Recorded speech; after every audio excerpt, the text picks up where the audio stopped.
God have mercy.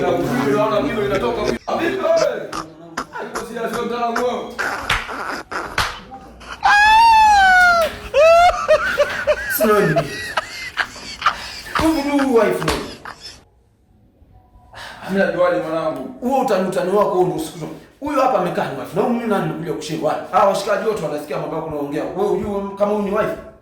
Sababu nifikirie mambo yote sio umefeli bana kukutambulisha wewe kila kitu tunakuambia hapo leo bana nikwambia muda mrefu sijakutana na wewe. Sasa mwanangu nao wewe mimi mtajuaje kwa ni huyo au ni yule mwanangu? Yaani bado umezingua tena bado unaendelea tu kuleta maneno yako. Baba naomba mpaka tu bana bana. God have mercy upon us.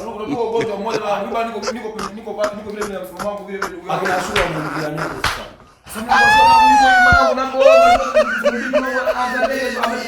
mwanangu. Sawa mwanangu. Au si maisha yangu mimi. Wewe sawa.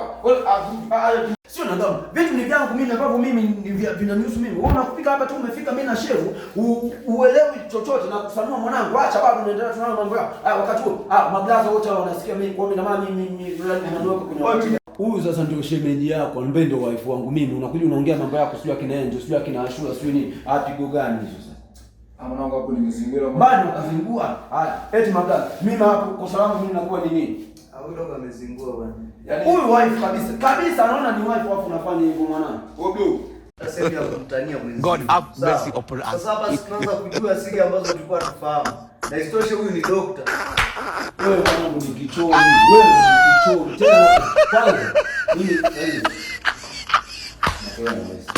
Mwanangu anikataa. Sio nakukataa. Wewe unapiga za ajabu. Wewe ni mpumbavu. Kwa sababu usikilize. Hao mablaza wote wameshajua. Ina maana hata kazi yangu mimi naiweka mahali ambapo sio sahihi. Inaonekana kama mimi sasa dogo. Oa. Wewe wateja wako wa saizi wa hivi hawa. Msamehe wako. Au na nyuma sio kule bwana. Sio ni. Hapa wote bado wanaendelea kuongea. Tena ndio unajua kule. Sio